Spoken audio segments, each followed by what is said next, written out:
جو دینے والا دے رہا ہے وہ اس کا مالک ہے اور وہ اپنی حق کے ملکیت کو باقی رکھتا ہے. یعنی خداوند کریم نے اپنے حبیب کو اگر سورہ فاتحہ عطا کی تو مالک پروردگار ہے, حق کے ملکیت کو باقی رکھا. لیکن اعطینا میں مالک پروردگار ہے لیکن وہ ملکیت دینے والے کو اس کے نام کر دیتا ہے. اس لیے سورہ کوثر میں کہا اے حبیب ہم نے فاطمہ تجھے دے کر ملکیت تیرے نام کر دی. اِنَّا أَعْطَيْنَاكَ الْكَوْثَرَ. ہم عموماً قرآن پڑھنے کے اور اس طرح تفسیر کے عادی نہیں ہیں. کوثر, کوثر کیا ہے؟ ایک تو پہلے آج میں لیٹ آیا ہوں, معذرت اس کے لیے, اور آج تھوڑا سا آپ کو لیٹ چھوڑنا ہے کیونکہ کل چھٹی ہے. درود پڑھ کے بتائیں کہ آپ اس پہ راضی ہیں.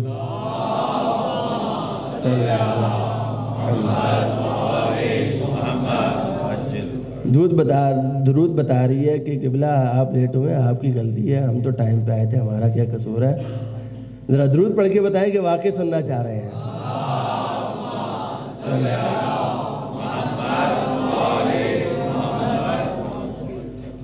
لفظ کوثر زیادتی کی مفسرین نے اس لفظ کے ساتھ, واقعا انتہا کی زیادتی کی. یعنی پیغمبر کی بیٹی سے بھی بغض ہے آپ کو. کوثر کا کیا ترجمہ کیا؟ حوض کوثر. کیا ترجمہ کیا؟ اولاد کثیر. کیا ترجمہ کیا؟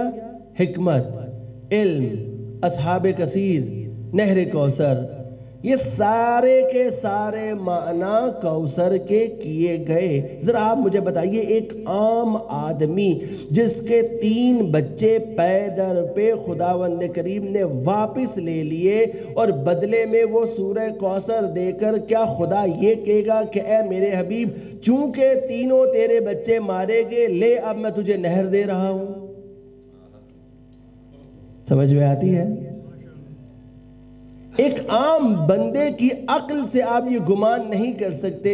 کیوں؟ پانی, یہ نہر, یہ حوض کبھی بھی اولاد کا بدل نہیں ہو سکتی. نبی کے 3 بیٹے چلے گئے اور آپ ترجمہ یہ کر رہے ہیں کہ کوثر نہر کوثر ہے, حوض کوثر ہے, اولاد کثیر ہے. بہت خوبصورت جمع کیا ہمارے ایک عالم دین نے, مفسر قرآن جناب مولانا شیخ نجفی صاحب, محسن نجفی صاحب. وہ فرماتے ہیں, اور علماء بھی, باقی ہمارے اساتذہ بھی یہ کہا کرتے تھے کہ یہ تمام کے تمام معانی اور مفاہیم و مصداق جو کوثر کے ذیل میں مفسرین نے بیان کیے, ہم اس سے انکار نہیں کرتے. آپ کہتے ہیں اولاد کثیر, آپ کہتے ہیں حوض کوثر, آپ کہتے ہیں علم, آپ کہتے ہیں معرفت, آپ کہتے ہیں تہذیب, آپ کہتے ہیں تمدن. ہم ان تمام معانی اور مفاہیم کو مانتے ہیں, لیکن سیدہ کی چھتری کے تحت, کیونکہ یہ تمام کے تمام مفاہیم حقیقت سیدہ ہے. اِنَّا أَعْطَيْنَاكَ الْكَوْثَرَ. اے حبیب ہم نے آپ کو کوثر عطا کیا. فَصَلِّ. اب کیا کرے؟ نماز پڑھے. کیا نبی پہلے نماز نہیں پڑھتے تھے؟ پڑھتے تھے. خدا کیوں کہہ رہا ہے فَصَلِّ؟ یہاں پر فا کون سی فا ہے؟ یہاں پر فا سرعت کی فا ہے, تسریع کے لیے بیان کی جا رہی ہے کہ اے حبیب جب ہم نے آپ کو کوثر جیسی نعمت عطا کر دی تو اب دیر نہیں لگانی, خدا کی بارگاہ میں نماز پڑھ کے شکر ادا کرو. یہاں فائے زائدہ نہیں ہے. اردو میں ہم ترجمہ کرتے ہیں فصلی, پس آپ نماز پڑھیے نا. فصلی کا مطلب کیا ہے کہ اب آپ نے دیر نہیں لگانی, اب آپ نے فوراً نماز ادا کرنی ہے نعمت کے آ جانے کے بعد. یہ کون سی فا ہے؟ یہ وہی فا ہے جو غدیر خم میں خطیب مرتبت نے امیر المومنین کے لیے استعمال کی تھی. کیا کہا؟ من کنت مولا فہذا علی مولا. جس کا میں مولا ہوں پہلے نمبر پر علی مولا ہے. ہم نے اسی فا کو استعمال کیا. ایک مولوی صاحب بند دروازے میں بیٹھ کر چند تکفیری یہ کہہ رہے تھے کہ شیعوں کی یہ اذان کہ اشہد ان امیر المؤمنین و امام المتقین علی ولی اللہ وصی رسول اللہ و خلیفتہ بلا فصل دہشت گردی ہے. تو سوال ہے کیا یہ اذان ہم نے اپنے پاس سے نکالی ہے؟ نہیں بھائی، یہ فا کا ترجمہ ہے اسی فا کا جو رسول خدا نے غدیر خم کے میدان پہ استعمال کی تھی. رسول خدا نے کیا کہا تھا کہ من کنتو مولا ہوں، جس کا میں مولا ہوں، فہذا، ہم نے اس فا کا ترجمہ کیا کیا؟ علی ولی اللہ وصی رسول اللہ و خلیفتہ بلا فصل.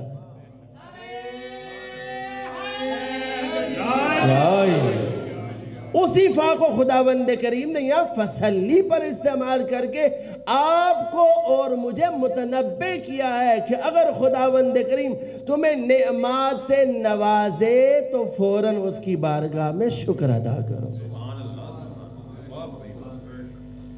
خوب، تو کیسے شکر ادا کرو؟ کیا طریقہ ہے شکر ادا کرنے کا؟ خدا نے مجھے بیٹا دیا، لال شہباز قلندر کے صدقے میں میں تے اتھے جا کے تمالا پاواں گا. کیا شکر دمال ڈال کے ہو سکتا ہے؟ آپ کے کس امام نے نعوذ باللہ من ذالک آپ کو یہ سکھایا کہ آپ دمال ڈالیں؟ کس لیے؟ شکر پروردگار. ایک اور ٹرم آ گئی ہے، وہ کہتے ہیں کہ آپ نے ناچنا نہیں ہے، دمال نہیں ڈالی، نہ ڈالیں، آپ ہاتھوں کی دمال ڈالیں. ہاں، یہ کیا ہے؟ ہاتھوں کی دمال کیا ہے؟ بھئی تالی بجائیں، یہ ہاتھوں کی دمال ہے. خوب، یہ کس نبی اور امام نے آپ کو سکھایا؟ نہیں معلوم. ہمارے ہی ممبر سے لال شہباز قلندر کو کاڑ کے لال کیا گیا ہے، نعوذ باللہ من ذالک، اور ممبر حسین کی توہین کی گئی ہے. شکر کا طریقہ کیا ہے پھر؟ خدا اپنے حبیب سے کہہ رہا ہے فصلی، آپ نماز پڑھیے. نماز تو پہلے بھی ادا کر رہے ہیں، لیکن یہ کون سی نماز ہے؟ فاطمہ کے آنے سے پہلے نبی نماز تہجد مستحب کی نیت سے پڑھتے تھے، لیکن فاطمہ کے آنے کے بعد وہی تہجد واجب کی نیت سے. یعنی پتہ چلا کہ جب کوثر خدا عطا کرے تو پھر مستحب نمازیں واجب ہو جایا کرتی ہیں. فصلی لربک، پھر کیا کرے؟ وانحر. مجھے بتائیے دمبا ذبح کرنے کے لیے کیا لفظ استعمال کیا جاتا ہے؟ نہر کا لفظ استعمال کیا جاتا ہے، ذبح کا لفظ استعمال کیا جاتا ہے. یہاں خداوند کریم نے وانحر کیوں کہا؟ اس لیے کہ قربانیوں میں جو سب سے اچھی اور مہنگی قربانی ہے اس مہنگی قربانی کو ادا کرو. کیوں؟ اس لیے کہ تم نے ایک ہاتھ سے خدا کی بارگاہ سے نعمتوں کو سمیٹا ہے، اب دوسرے ہاتھ سے انہی نعمات کو خداوند کریم کی دی ہوئی لوگوں کے اندر بانٹو. فصلی لربک وانحر. یہاں پر خدا کیا کہہ رہا ہے؟ فصلی لربک وانحر. لیکن ایک اور سورہ ہے، سورہ نصر. کیا ہوا؟ ارشاد پروردگار ہوا اذا جاء نصر اللہ والفتح. اے حبیب، وَرَأَيْتَ النَّاسَ يَدْخُلُونَ فِي دِينِ اللَّهِ أَفْوَاجًا. اے حبیب، جب فتح و نصرت آپ کے شامل حال ہو گئی، فرشتے جوک در جوک نازل ہوئے، لوگ جوک در جوک دائرہ اسلام میں داخل ہو گئے. یعنی یہ وہ خواب تھا جو پیغمبر نے دیکھا تھا، یہ وہ خواب تھا جو تبلیغ پیغمبر کی صورت میں رونما ہوتا ہوا نظر آ رہا تھا، اور یہ وہ تعبیر تھی کہ اس سے بڑی تعبیر ختمی مرتبت کے لیے کوئی نہیں تھی کہ وہ جس نے کانٹے کھائے، وہ جس نے پتھر کھائے، وہ جس نے لوگوں کے لعاب دہن برداشت کیے صرف اس لیے کہ لوگ جوک در جوک پروردگار کے دین میں داخل ہوتے چلے جائیں، تو اس دن جب لوگ جوک در جوک پروردگار کے دین میں داخل ہو گئے، فرشتے نازل ہوئے، فتح و نصرت شامل حال ختمی مرتبت ہوئی، تو اب کیا بنتا ہے؟ خدا کہہ رہا ہے فَسَبِّحْ، اے میرے حبیب اتنی بڑی نعمت پر کہ جب آپ کا خواب شرمندہ تعبیر ہو رہا ہے، اگر آپ اپنے پروردگار کی تسبیح کریں تو کافی ہے، لیکن جب کوثر آ جائے تو پھر تسبیح سے کام نہیں چلے گا، تو پھر کیا کرنا پڑے گا؟ فَصَلِّ لِرَبِّكَ وَانْحَرْ إِنَّ شَانِئَكَ هُوَ الْأَبْتَرُ۔ وقت کے دامن میں گنجائش نہیں بچی۔ إِنَّ شَانِئَكَ هُوَ الْأَبْتَرُ، بے شک آپ کا دشمن۔ یہاں پر ایک چھوٹا سا تفسیری نقطہ ہے، دل کر رہا ہے کہ آج بیان کر کے کل ہم اگلے موضوع کی طرف پڑھیں۔ اِنَّ شَانِئَكَ، شانی اسم فاعل ہے۔ اسم فاعل کیا ہوتا ہے؟ قاتل، ناصر، کاتب، یہ سب کیا ہے؟ اسم فاعل ہے۔ یعنی ایک فاعل جس نے فعل انجام دیا، اس فعل کی نسبت سے اس فاعل کا نام وہی پڑ گیا۔ قتل کیا تو قاتل، لکھا تو کاتب، مدد کی تو ناصر، توجہ ہے، گستاخی کی تو شانی، اسم فاعل اسی وزن پر ہے۔ سوال یہ پیدا ہوتا ہے کہ خدا بندے کریم نے یہاں پر فعل ماضی یا فعل مضارع کو استعمال کیوں نہیں کیا؟ وہ کہہ سکتا تھا کہ اے حبیب جس نے بھی آپ کی شان میں گستاخی کی، توجہ، وہ ابتر ہے۔ یا وہ یہ کہہ سکتا ہے کہ جو آپ کی شان میں گستاخی کر رہا ہے وہ ابتر ہے۔ خدا نے دونوں افعال کو استعمال نہیں کیا، کیوں؟ فعل ماضی میں ماضی کی بات ہے، لیکن فعل مضارع کے اندر استمرار ہے، تا قیامت فعل مضارع دلالت کرتا ہے اس بات کا کہ یہ ہوگا، لیکن ماضی کی باتوں کو شامل نہیں ہوتا۔ لیکن اسم فاعل وہ فاعل ہے، وہ اسم ہے کہ جو حال، مستقبل اور ماضی سب پر دلالت کرتا ہے۔ کیا مطلب؟ خدا کہنا چاہتا ہے اے میرے حبیب جس نے تیری شان میں گستاخی کی، جو کرے گا کرنے والا ہے، تا قیامت وہ ابتر کہلائے گا۔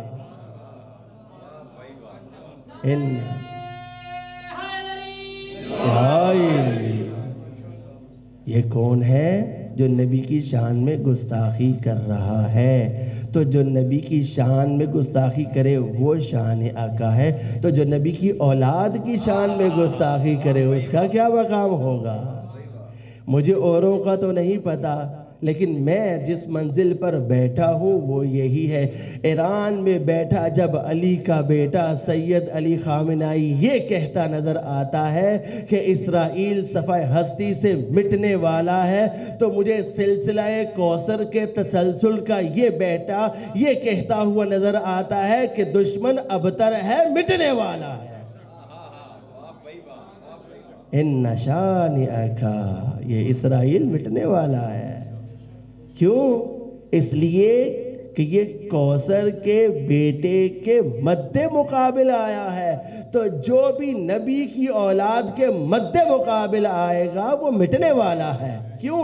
میرا اور آپ کا فیصلہ ہے۔ خدا کہہ رہا ہے ان شانئک هو الابتر، آپ کا دشمن بے نام و نشان رہے گا۔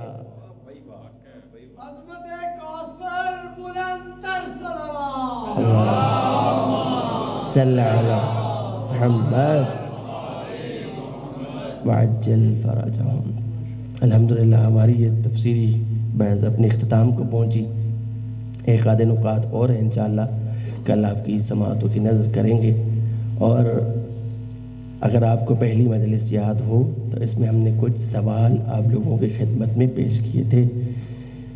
کہ کیا وجہ ہے خداوند کریم نے نور فاطمہ زہرا کو کس وقت پر اپنے حبیب کو عطا کیا اور فلسفہ معراج کیا ہے؟ ان دو سوالات کے جوابات ہم دے چکے۔ اگلا سوال یہ تھا کہ خداوند کریم نے اس بی بی کو کس دن کے لیے خلق کیا؟ جب بی بی کا علم مثل امام علی ہے تو بی بی جانتی ہیں کہ اگر میں نے جا کر باغ فدق مانگا تو مجھے یہ فدق نہیں دیں گے، تو پھر بی بی اٹھ کے دربار میں کیوں گئی؟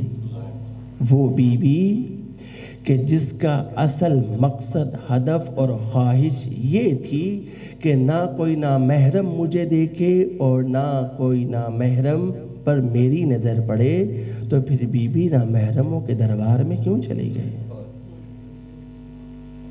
کیا واقعاً بی بی فدق لینے گئی تھیں یا مقصد کچھ اور تھا؟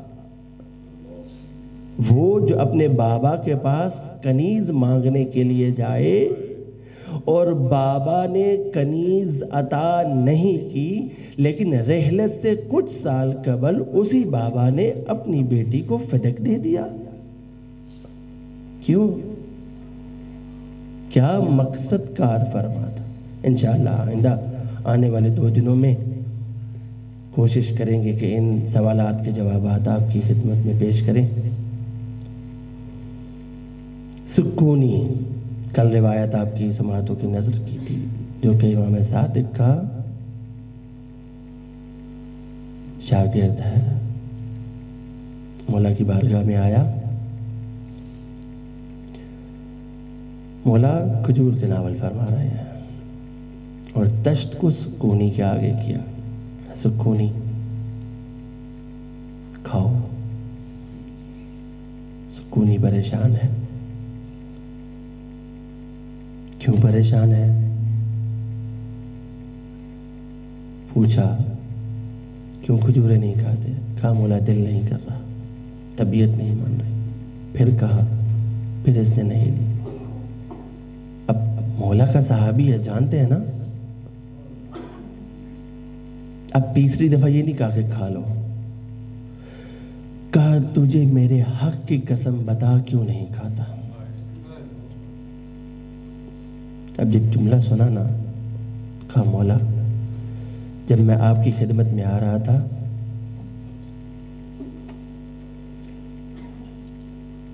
تو میں نے دیکھا راستے میں ایک عورت جا رہی تھی، اس عورت کا پاؤں پھسلا،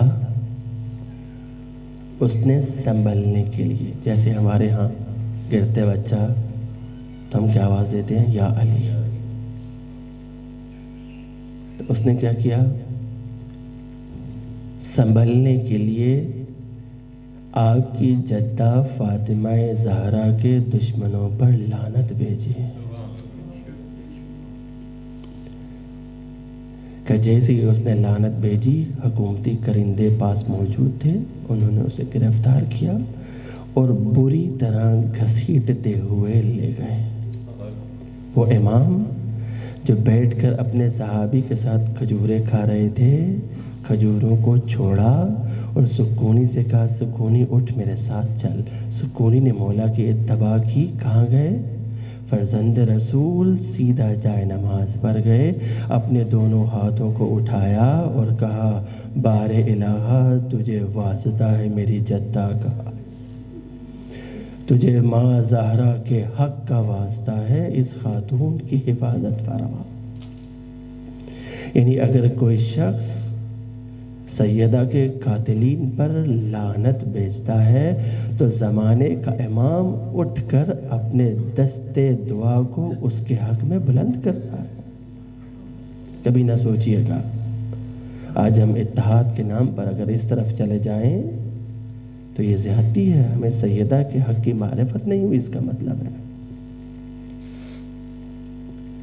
دعا کی، اب یہ کیسے ممکن تھا کہ خدا کی بارگاہ میں سیدہ کا واسطہ دیا جائے تو وہ رد کر دے؟ یہاں واسطہ دینا تھا، وہاں خداوند کریم نے ظالم کے دل میں مہر ڈالا اور اس نے فوراً اس عورت کو رہا کر دیا۔ امام باقر کا دور ہے، صلی اللہ علیہ وسلم۔ صحابی آیا کہا فرزند رسول کوئی ایسی حدیث بتائیں کہ آپ کے شیعوں کو بتاؤں تو وہ خوش ہو جائیں۔ یہ روایت آدھی میں نے پہلے دن آپ کی سماعتوں کی نظر کی تھی، آج یہ پوری روایت آپ کو سنا رہا ہوں۔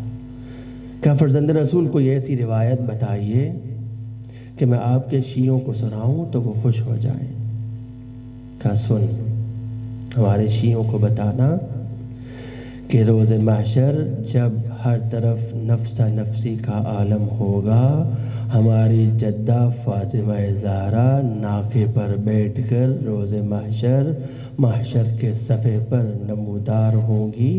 جبرائیل نے میری جدہ زہرا کے ناکا کی مہار کو تھاما ہوا ہوگا۔ جیسے ہی میری ماں فاطمہ زہرا جنت کے دروازے پر پہنچیں گی تو خداوند کریم ارشاد فرمائے گا، اے میری کنیز بتا آج تجھے کیا چاہیے۔ روایت کو مختصر کر کے آپ کی سماعتوں کی نظر کر رہا ہوں۔ بنت پیغمبر کہیں گی، اے خدا ذرا اہل محشر کو بتا کہ تیرے نزدیک زہرا کا کیا مقام ہے۔ کیوں کہا؟ اس لیے کہ سیدہ کے دل میں یہ غم موجود تھا کہ جب میں دربار میں کھڑی تھی تو کوئی مسلمان مجھے بیٹھنے کے لیے اپنی جگہ نہیں دے رہا تھا۔ سیدہ کے دل میں یہ غم موجود تھا کہ جب بھرے دربار میں میرے مسلمانوں سے پوچھا تھا بتاؤ تمہارے نبی کی بیٹی سچ بول رہی ہے یا جھوٹ بولتی ہے، کسی مسلمان نے کھڑے ہو کر یہ نہیں کہا تھا اے بنت پیغمبر تو بھی سچی ہے، تیرا بابا بھی سچا ہے۔ اب جب یہ سنا نا تو خداوند کریم ارشاد فرمائے گا، اے بنت پیغمبر جاؤ اہل محشر میں سے جو تیرا محب ہے اسے اٹھاؤ اور جنت میں لے جاؤ۔ روایت کی لفظیں ہیں، ذمہ دار ہوں، روایت کہتی ہے کہ بی بی محشر میں سے اپنے محبوں کو ایسے انتخاب کریں گی جیسے کوئی پرندہ خراب دانوں میں سے صاف دانے منتخب کرتا ہے۔ اب جب بی بی اپنے چاہنے والوں کو منتخب کر کے جنت کے دروازے پر پہنچیں گی اور یہ چاہنے والے جنت کے دروازے پر موجود ہوں گے اور بنت پیغمبر جنت میں داخل نہیں ہو رہی ہوں گی تو خداوند کریم دوبارہ سوال کرے گا، بنت پیغمبر کیا کوئی اور حاجت بھی ہے؟ تو جناب فاطمہ زہرا مخاطب پروردگار ہو کر کہیں گی، بار الہ ذرا اہل محشر پر میری عزت کو اور عیاں کر دے۔ ارشاد پروردگار ہوگا، اے میری کنیز جا کر اب اہل محشر کے دلوں میں جھانک کر دیکھ، اگر اہل محشر میں کوئی ایسا فرد موجود ہے کہ جس نے پیار سے تیرے محب کے ساتھ بات کی تھی اسے بھی ساتھ لے جا، جس نے تیرے محب کو کھانا کھلایا اس کو بھی ساتھ لے جا، جس نے تیرے محب کو پانی پلایا اس کو بھی ساتھ لے جا، جس نے تیرے محب کو کوئی کپڑا پہنایا، اے فاطمہ زہرا آج تجھے خدا یہ حق دیتا ہے کہ ان محبوں کے چاہنے والوں کو بھی ساتھ لے جا۔ اللہ اکبر، یہ آپ کا اور میرا مقام ہے، لیکن اس کی شرائط بڑی سخت ہیں۔ کس طرح سے اہل محشر جناب سیدہ کو محشر میں دیکھیں گے؟ منابر اور مقاتل نقل کرتے ہیں کہ جب بی بی آئیں گی تو بی بی کے ساتھ ایک 4 سالہ بچی سکینہ بھی موجود ہوگی۔ کیا مماثلت ہے بی بی میں، سنو کہ عزادارو، 4 سال کی سکینہ ہے اور 18 سال کی سیدہ اس دنیا سے رخصت ہوئی، لیکن دونوں میں بہت مماثلتیں ہیں، سننا چاہو گے؟ پہلی مماثلت کیا ہے؟ بی بی کے 18 سال میں سر کے بال سفید ہو گئے، لیکن سکینہ کے 4 سال میں بال سفید ہو گئے۔ سنو گے عزادارو، یہ 18 سالہ سیدہ اپنے بابا کے لاشے پر بیٹھ کر رو رہی تھی۔ اس نے بھی بابا کے بعد یہی جملہ بولا، بابا تیرے جانے کے بعد لوگوں نے تماشا مارا، لیکن 4 سال کی سکینہ بھی یہی بیان کرتی نظر آتی ہے، بابا تیرے جانے کے بعد میرے در چھین لیے گئے، ظالموں نے تماچوں سے تیری سکینہ کو منایا۔ سنو گے عزادارو، یہ 18 سال کی سیدہ جب پہلو زخمی ہو گیا تو بی بی عصا کے سہارے چلتی تھی، لیکن یہ 4 سالہ سکینہ کربلا کے بعد کوفہ و شام میں عصا کا سہارا لے کر چلتی۔ عزادارو، جب بی بی محشر میں نمودار ہوگی، یہ 4 سالہ سکینہ ساتھ موجود ہوگی۔ دل کرتا ہے کہ آج اس بی بی کے مصائب آپ کی سماعتوں کی نظر کرو۔ بس عزادارو، وہ وقت آیا کہ جب تمام مخدرات عصمت کو روانہ کیا جا رہا تھا، یہ ظالم شکی آگے آئے بیویوں کو بٹھانے کے لیے، لیکن ثانیہ زہرا آگے بڑھی، کہا خبردار ہم مخدرات عصمت ہیں، پیچھے ہٹ جاؤ۔ ثانیہ زہرا نے ایک ایک بیوی کو سوار کیا۔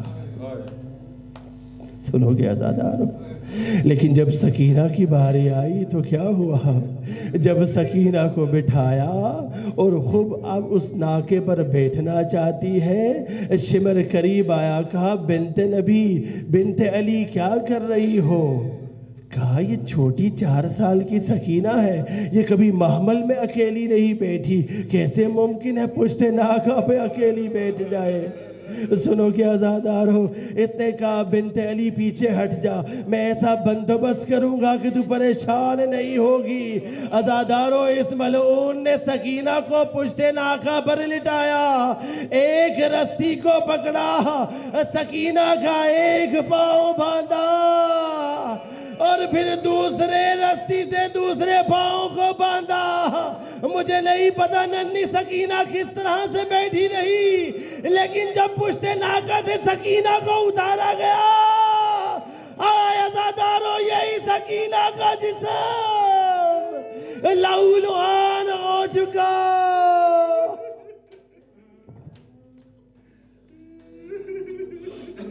الا ولعنت اللہ علی القوم الظالمین وسيعلم الذين ظلموا أي منقلب ينقلبون۔ باراللہ تجھے واسطہ محمد و آل محمد کا اس قلیل سے ذکر کو اپنی بارگاہ میں قبول و منظور فرما۔ باراللہ تجھے واسطہ محمد و آل محمد کا آپ کی آنکھوں میں آنسو ہیں، وقت صدابت دعا ہے، اپنے ہاتھوں کو خدا کی بارگاہ میں بلند کیجئے۔ باراللہ تجھے واسطہ محمد و آل محمد کا جتنے ہاتھ تیری بارگاہ میں بلند ہیں، انہیں اپنی بارگاہ سے خالی نہ لوٹانا۔ باراللہ تجھے واسطہ محمد و آل محمد کا ہم سب کے مرحومین کی مغفرت فرما، انہیں اعلیٰ علیین میں جگہ عطا فرما، لوائے حمد کا سایہ نصیب فرما۔ میرے مالک، میرے خالق، روحانیت اور معنویت کی دنیا آباد کرنے کی توفیق عطا فرما۔ باراللہ تجھے واسطہ محمد و آل محمد کا سیرت سیدہ کو سمجھنے، اس پر عمل کرنے کی توفیق عطا فرما۔